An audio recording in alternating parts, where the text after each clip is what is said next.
Hi every one. വൈകുന്നേരം വെറുതെ ഇങ്ങനെ വീട്ടിൽ കുത്തിയിരുന്നപ്പോഴാണ് എന്നാൽ പുറത്ത് പോയിട്ട് ഒരു ചായ കുടിച്ചിട്ട് വന്നാലോ എന്നൊരു പ്ലാൻ എടുത്തത്. ചായ കുടിക്കാൻ ഇങ്ങ് കോവളം വരെ വരേണ്ടി വന്നു കേട്ടോ. ഈ ബീച്ചിന്റെ സൈഡിലുള്ള ചായക്കടയിൽ നിന്ന് കിട്ടുന്ന ചായക്കൊക്കെ ഒരു പ്രത്യേക ടേസ്റ്റ് ആണെന്നാണ് ചിലരൊക്കെ പറയുന്നത്. അല്ലാതെ ബീച്ചിൽ വരാനുള്ള അടവൊന്നും അല്ല കേട്ടോ. ബീച്ചിൽ വരുന്നത് അല്ലെങ്കിൽ മാമിക്കുട്ടി കേട്ടിന് ഭയങ്കര ഇഷ്ടമാണ് കേട്ടോ. ഈ ആഴ്ച തന്നെ മൂന്നാമത്തെ തവണയാണ് നമ്മൾ ഈ സെയിം ബീച്ചിൽ വരുന്നത്. പിന്നെ ഞാനും വിചാരിക്കും എനിക്കോ കടല് പേടിയാ, പിന്നെ മാമിക്കുട്ടിയും കൂടി അങ്ങനെ ആക്കി മാറ്റണ്ടെന്ന് വിചാരിക്കും. എന്റെ ചെറുപ്പത്തിലൊക്കെ വളരെ കുറച്ച് തവണ ഞാൻ ബീച്ചിലൊക്കെ പോയിട്ടുള്ളത് കേട്ടോ. പോകുമ്പോഴൊക്കെ 1/2 കിലോമീറ്റർ മാറി നിന്നത് അതാണ് ബീച്ച് എന്ന് പറഞ്ഞ് കാണിച്ചു തരും, അല്ലാതെ കടലിന്റെ 7 തൊട്ട് കൊണ്ടുപോകത്തില്ല. പിന്നെ എപ്പോ ബീച്ചിന്റെ കാര്യം പറഞ്ഞാലും ഇത് തന്നെ അവസ്ഥ. കടല് ഭയങ്കര ഡേഞ്ചറസ് ആണ്, എപ്പോഴാണ് കടലിലെ സ്വഭാവം മാറാന്ന് പറയാൻ പറ്റില്ല, ഇങ്ങനെ നീള ലിസ്റ്റ്.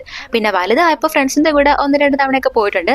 അപ്പോഴും വീട്ടിൽ നിന്ന് പ്രത്യേകം പറഞ്ഞു വിടും കടലിന്റെ അടുത്തോട്ടൊന്നും പോവുകയോ ചെയ്യരുതെന്ന്. സംഭവം എന്റെ സേഫ്റ്റിക്ക് വേണ്ടിയാണെങ്കിലും ഈ പറച്ചിൽ കേട്ട് കേട്ട് എനിക്ക് ഉള്ളിൽ കടലിനോട് എന്തോ ഒരു പേടിയായി പോയി. പോത്ത് പോലെ വളർന്നിട്ടും കടലിന്റെ അടുത്തോട്ട് ചെല്ലുമ്പോഴേ എന്റെ നെഞ്ച് കിടന്ന് പടപടാന്നിടിക്കും. ഇപ്പൊ ഏട്ടന്റെയും മോളുടെയും മുമ്പിൽ എനിക്ക് കടൽ പേടിയൊന്നുമില്ല, ഇതൊക്കെ എന്തെന്ന് കാണിക്കാൻ വേണ്ടിയിട്ട് കടലിന്റെ മുമ്പിൽ പോയിട്ട് ചിരിച്ചെങ്ങനെ നിൽക്കുമെങ്കിലും എന്റെ ഉള്ളിൽ 9 നടക്കുന്നുണ്ടായിരിക്കും. പക്ഷെ എന്തൊക്കെ പറഞ്ഞാലും വാമി പേടിയില്ലാതെ കടലിനെ സമീപിക്കുന്നത് കാണുമ്പോൾ എനിക്ക് വലിയ സന്തോഷമാണ്. നല്ലത് കണ്ടാൽ നല്ലത് തന്നെ പറയണമല്ലോ, അതിന്റെ ഫുൾ ക്രെഡിറ്റ് എന്റെ ഹസ്ബൻഡിനുള്ളതാണ്. വളരെ കുഞ്ഞായിരുന്നപ്പോ തന്നെ മാമിയെ ബീച്ചിലൊക്കെ കൊണ്ടുവരുമായിരുന്നു കേട്ടോ. മോളെ ബീച്ചിൽ കളിക്കാൻ വിടും, അവളുടെ കൂടെ നിന്ന് സേഫ്റ്റി ഉറപ്പുവരുത്തുകയും ചെയ്യും. ഇപ്പോഴും അത് അങ്ങനെ തന്നെയാണ് കേട്ടോ. ഈ ഒരു കാര്യത്തിൽ എനിക്ക് ഏട്ടനോട് വലിയ റെസ്പെക്റ്റ് ആണ്. ഞാനായിരുന്നെങ്കിൽ തീർച്ചയായിട്ടും ഭാവിയെ ദൂരെ നിർത്തിയിട്ട് അതാണ് മോളെ ബീച്ച് എന്ന് പറഞ്ഞിട്ട് തിരിച്ച് വീട്ടിൽ കൊണ്ടുപോയേനെ. ശേഷം ഭാവിയിൽ അവൾ എന്നെ പോലെ തന്നെ ബീച്ചിന്റെ അടുത്ത് പോലും പോവാത്ത ഒരു ടീമായി പോയേനെ. പക്ഷെ ഇപ്പൊ അവൾക്ക് ബീച്ച് വലിയ ഇഷ്ടമാണ്. സത്യം പറഞ്ഞാൽ നമ്മൾ പാരന്റ്സ് ഒക്കെ മനസ്സിലാക്കേണ്ട ഒരു കാര്യമുണ്ട്, സേഫ്റ്റി വളരെ അത്യാവശ്യമാണ്, അതിൽ യാതൊരു തർക്കമില്ല. പക്ഷെ അതിന്റെ പേരിൽ കുട്ടികളെ ഓവറായിട്ട് ഭയപ്പെടുത്തേണ്ട കാര്യമൊന്നുമില്ല കേട്ടോ. അവരെ ലോകം കാണാൻ പഠിപ്പിക്കണം. ഒരു തിരിച്ചറിവ് ഉണ്ടാകുന്ന കാലം വരെ അവർ ലോകത്തെ എങ്ങനെ നോക്കിക്കാണുന്നു എന്നുള്ളത് നമ്മൾ പറഞ്ഞു കൊടുക്കുന്ന രീതിയായിരിക്കും. എപ്പോഴും ഭയപ്പെടുത്തി വളർത്തിയാൽ അവർ ഓരോ കാര്യത്തെയും ഭയത്തോടെ മാത്രമേ നോക്കി കാണത്തുള്ളൂ. പിന്നെ ആത്മവിശ്വാസം ഒട്ടും ഇല്ലാതെ വളർന്നു വരികയും ചെയ്യും. അതിനുശേഷം ഇതേ പാരന്റ്സ് തന്നെ ആഗ്രഹിക്കും ഈ കുട്ടികൾ ലോകം കീഴടക്കി വലിയ ആൾക്കാരാകണമെന്ന്. പക്ഷെ എന്തൊരു വിരോധാഭാസമാണല്ലേ അത്. ഭയം കാട്ടി നമ്മൾ വളർത്തിയ മക്കളിൽ നിന്ന് നമ്മൾ തിരിച്ച് ധൈര്യം പ്രതീക്ഷിക്കുന്നു. ശരിക്കും കുട്ടികൾക്ക് ആത്മവിശ്വാസം നൽകേണ്ടത് നമ്മൾ പാരന്റ്സ് അല്ലേ? എന്താണ് നിങ്ങളുടെ അഭിപ്രായം? ഒരു ചായ കുടിക്കാൻ വന്നതിന്റെ പേരിൽ ഞാനത് എന്തൊക്കെയാണോ എന്തോ പറഞ്ഞു കൂട്ടുന്നത്. എന്റെ ദൈവമേ, ഒരു ഫുൾ സ്റ്റോപ്പ് ഇല്ലാതെ ഇങ്ങനെ പോവുക. വാമിക്കുട്ടി ഒരു ബീച്ച് പ്ലേ സെറ്റ് ഒക്കെ വാങ്ങിച്ചു വെച്ചിട്ടുണ്ട് കേട്ടോ. വേറൊന്നുമല്ലേ, ആ ഒരു വലിയ ബക്കറ്റിനകത്ത് ഇങ്ങനെ മണ്ണ് വാരിയിടും, അതുകൊണ്ട് കടലിൽ കളയും, പിന്നെയും മണ്ണ് വാരി നിറയ്ക്കും, പിന്നെയും കടലിൽ കൊണ്ട് കളയും. ഇതാണ് സ്ഥിരം പരിപാടി ഇവിടെ വന്നു കഴിഞ്ഞാൽ.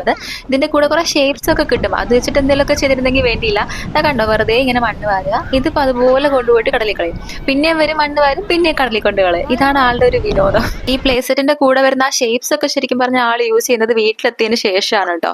അത് പോയിട്ട് വീട്ടിലെ മണ്ണ് വാരിയിട്ട് വീട്ടിൽ വെച്ച് ഓരോ ഷേപ്സ് ഒക്കെ ഇങ്ങനെ ക്രിയേറ്റ് ചെയ്ത് കളിക്കുകയൊക്കെ ചെയ്യും. പക്ഷെ ഇവിടെ വെച്ച ആളത് എടുക്കുകയില്ല. ഇവിടെ വെച്ച മെയിൻ ഹോബി ഇത് തന്നെയാണ്.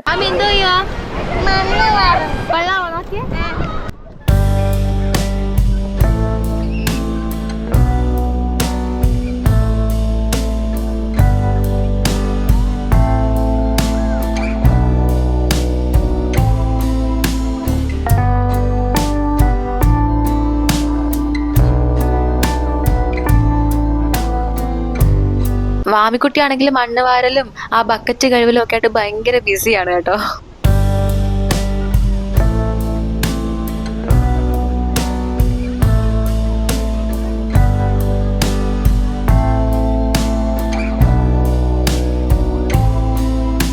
വെയിറ്റ് ചെയ്ത് മടുത്തതാ ഏട്ടൻ വന്ന് മാമിക്കുട്ടിയുടെ മണ്ണ് വാരലൊക്കെ നിർത്തിച്ചിട്ടുണ്ട് കേട്ടോ. ശരിക്കും ഏട്ടനോടെ വരുന്ന തന്നെ മാമിക്കുട്ടിയെ വെള്ളത്തിൽ ഇറക്കാൻ വേണ്ടിയിട്ട് തന്നെയാണ്. മാമിക്കുട്ടി മാത്രമല്ല, എന്നെ മാക്സിമം വിളിക്കും വെള്ളത്തിൽ ഇറങ്ങാൻ വേണ്ടിയിട്ട്.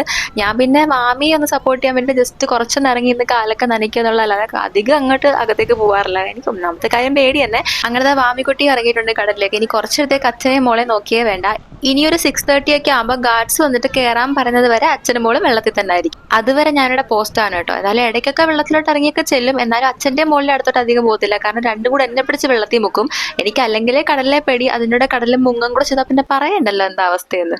അങ്ങനെ കടലിൽ കിടന്ന് ഉരുണ്ട് പരണ്ട് 2 വന്നിക്കണം നിപ്പ് കണ്ടോ ഗൈസ്. ഇനി ഈ 2 കൂടെ ഞാൻ ഉന്തിത്തള്ളി വീട്ടിൽ കൊണ്ടുപോട്ടെ ഗൈസ്, അല്ലെങ്കിൽ ചായ കുടിക്കാൻ പോയ ആൾക്കാരെ കാണുന്നില്ലെന്ന് പറഞ്ഞ അമ്മ പത്രത്തിൽ പരസ്യം കൊടുക്കും. അപ്പൊ അടുത്ത വ്ലോഗിൽ കാണാം. അതുവരെ ബൈ.